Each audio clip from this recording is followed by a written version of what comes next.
ጀነት በብር ነው የሚገዛው። ጀነት ብር ይፈልጋል።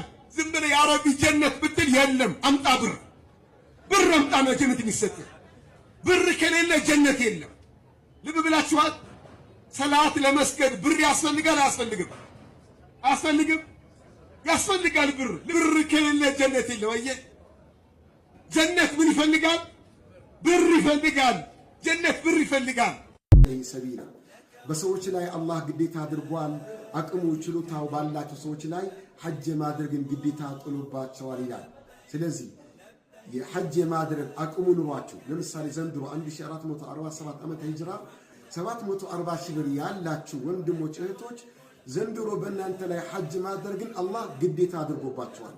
ይህን ግዴታ ለመወጣት ግን በጊዜ መመዝገብ አለባችሁ። የመጅሊስ ባወጣው ፕሮግራም መሰረት ግን ነገ ከነገ ወዲያ እያላችሁ ጊዜው ቢያልፍና ለቀጣይ ዓመት ደግሞ ሳትደርሱ ብትሞቱ አላህ ፊት ተጠያቂዎች ናቸው። ሐጅ ዋጅብ ሆኖባቸው ሐጅ ያላደረጉ ሰዎችን አላህ ምን ብሎ እንደወቀሳቸው ተመልከቱ። ወመን ከፈረ ፈኢነ አላህ ገኒዩን ዐኒል ዓለሚን። ሐጅ ዋጅብ ሆኖበት ሳያደርግ ቀርቶ እምቢተኛው ነው ችልተኛው ነው የከፈረ ሰው ነው አላህ የገለጸው። እንዲህ አይነቱን ሰው አላህን ሊጎዳ እንዳይመስለው አላህ ከዓለም። መልካም እንደሰማችሁት ነው እንግዲህ በእስልምና ፒላር የሆኑ ወይም መሰረት የሆኑ 5 አንድ ሙስሊም የሚተገብራቸው አሉ። ከነዛ ውስጥ አንዱ ሐጅ ማድረግ ነው። እንግዲህ ወደ ግማሽ ሚሊዮን የሚጠጋ ገንዘብ ከፍለው ገነት ለመግባት ወደ 500 ሺህ ብር ማውጣት አለባቸው ማለት ነው። ኢማጂን ገነት ለመግባት ያንን ጥቁሩን ድንጋይ ሄደው ሲስሙ ኃጢአታቸው ይቅር ይባላል የሚል አስተምሮ ስላለ ማለት ነው። ጥቁሩ ድንጋይ በቂያማ ቀን ከዛ ሸፋ ወይንም ደግሞ አማላጅ ይሆናቸዋል። ብር ከሌለ ገነት የለም በእስልምና።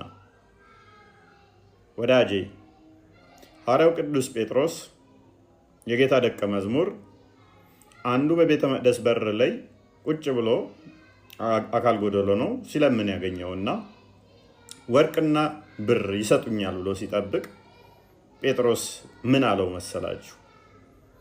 እኔ የምሰጥህ የናዝሬቱ ኢየሱስን ነው፣ እሱን እመንና ተቀበል አለው። ያም ሰው እያመነ ተቀበለ፣ አካሉም ዳነ፣ የዘላለም ሕይወትንም አገኘ። በደስታም እግዚአብሔርን አመሰገነ። ጌታችን ኢየሱስ ክርስቶስ ምን አለ መሰላችሁ? የሚያምንብኝ ቢሞት እንኳን ሕያው ይሆናል አለ፣ የዘላለም ሕይወት ያገኛል አለ።